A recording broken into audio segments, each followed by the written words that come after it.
آگے فرمایا تاکہ تم سمجھ سکو. کیا سمجھ سکو؟ قرآن کو سمجھ سکو. قرآن کو کیوں سمجھنا ہے؟ سمجھیں گے تو اصل دین کو سمجھ کر اس پر عمل کرنا آسان ہوگا. بات جب سمجھ میں آ جاتی ہے تو اس بات پر عمل کرنا آسان ہو جاتا ہے. یعنی تم ایمان لا سکو. عقل کو استعمال کرنے کا حکم دیا ہے یہاں پر تاکہ تم سمجھ سکو. یہ دین اسلام ہے. یہ بہت پیارا دین ہے جس نے انسان کو عقل سے ایک طرف ہٹایا نہیں ہے.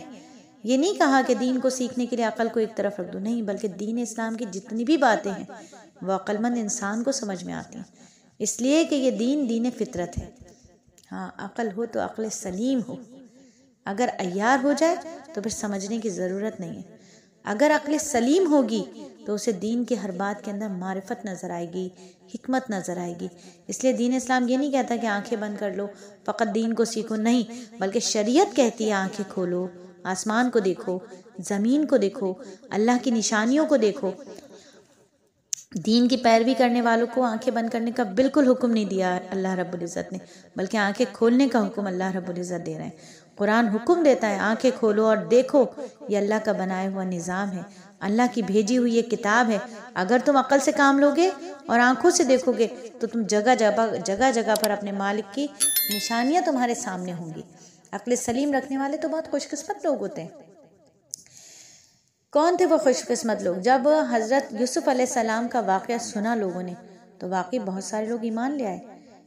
ان میں بڑے بڑے لوگ تھے.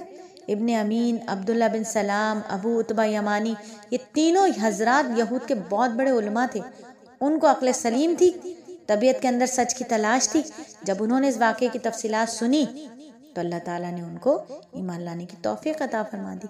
تو یہ عقل سلیم رکھنے والوں کے لیے یہ معرفت ہے، یہ نور ہے. عقل سلیم رکھنے والوں کو اس میں حکمت نظر آتی ہے. وہ اللہ کی بنائی ہوئی دنیا میں سے ہر چیز پر تدبر کرتے ہیں، سوچتے ہیں، فکر کرتے ہیں، اور پھر اللہ رب العزت انہیں اپنی معرفت عطا فرماتے ہیں. اللہ مل جاتے ہیں پھر ان کو، جب بشرطے کہ وہ عقل سلیم رکھتے ہوئے قرآن کو صحیح طریقے سے سمجھنے کی کوشش کریں. اور آج ہم نے دیکھا بہت سارے سوشل میڈیا کے ذریعے ہم دیکھتے ہیں کہ جو لوگ قرآن کو سمجھنے کے لیے سم ٹائم ایسا بھی ہوا کہ قرآن کے اندر کوئی غلطی، کوئی خامی نعوذ باللہ نکالنے کے لیے قرآن کو سمجھنے بیٹھے، اللہ رب العزت نے ان کی سمجھ کو عقل سلیم عطا فرمائی اور انہیں اپنی معرفت دے دی.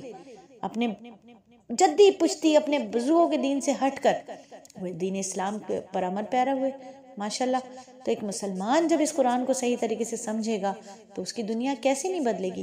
اس کی دنیا بھی بدلے گی، اس کی آخرت بھی بدلے گی. اور اللہ رب العزت ہم سب کی دنیا اور آخرت اپنی رضا والی کر دے. ہماری زندگی کا ایک ایک لمحہ اللہ کی رضا والا ہو جائے. آمین ثم آمین.